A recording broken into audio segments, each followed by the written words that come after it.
Let's talk about the Washington Commanders. We'll stay in the NFC East. And Dan Snyder, off the top of the show, we were talking about that he's in the news this morning. And when that happens, Josina, it's usually not in a good way.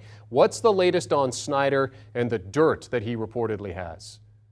Well, first of all, major props to ESPN reporters Don Van Natta, Seth Wickersham, and Tisha Thompson, who have done a fantastic job in terms of their reporting and gathering the notes that they have per what they are reporting on not only the Commanders, but their embattled owner and Daniel Snyder. As far as what they are gathering, they're saying that per the reports and multiple sources that they have talked to around the league that I think include like over 30 people plus, that they are alleging that Daniel Snyder has used private investigators to gather dirt on other owners. This in the context of still being under investigation by the NFL, now led by Mary Jo White, who is a U.S. attorney and former Security and Exchange Commission chair. And this after an initial probe that was done on the team following sexual allegations from former employees done back in 2020. But because of the congressional hearings that happened over the last month or two, that got renewed per some of the things that got uncovered. So you see that new investigation. And see now, just like I said, the Commanders were going to call me while I was on the air. Can I take that phone call right now? Matter of fact, hold on one second. I'm just going to say this. I'm literally live on the air. I will call you right back. Okay. There you go. NFL insider Josina Anderson fielding calls during the segment from the Commanders.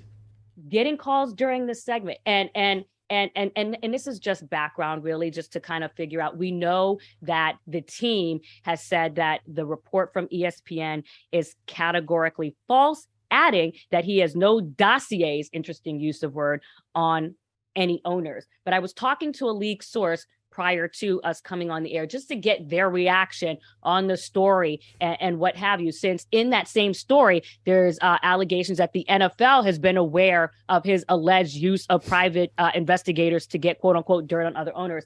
And this league source said, quote, "I don't know if it's true, but I do know that that's what political people do." Let me start over so that's clean. "I don't know if it's true, but I do know that's what political people do when they're in trouble.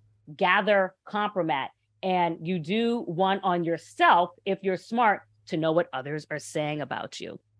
So this is in advance, guys, of the owners scheduled to meet in New York for the meetings. This is also in the context of multiple reports being out there that some owners allegedly want to oust Daniel Snyder as owner. And part of the context of the report coming from ESPN is Daniel Snyder saying there's no way they're going to get me out as owner with all the things that he reportedly knows about owners, executives, lawyers, former team personnel. In the story, it says up to 6 owners, including Jerry Jones. So it is just always something going on in Washington. But what I think stands out about this guy, just for my last point, is the timing.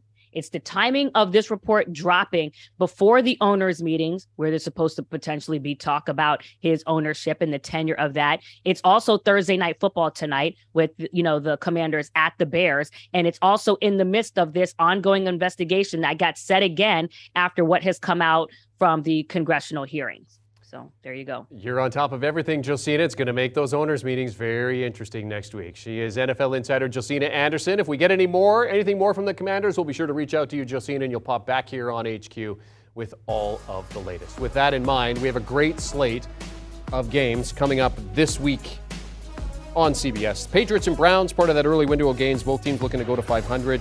Same for the Bengals, the Super Bowl finalists, and the Saints. And, of course, the marquee game of the week, the Bills at the Chiefs. The rematch of that historic clash from the playoffs last season. That is in the late window. You can watch and or stream the games over on Paramount+. Do you want a sports network that delivers everything that matters about the game? The highlights, the picks, the instant analysis, no yelling, no fake debates, no politics. Hit the subscribe button and never miss a moment.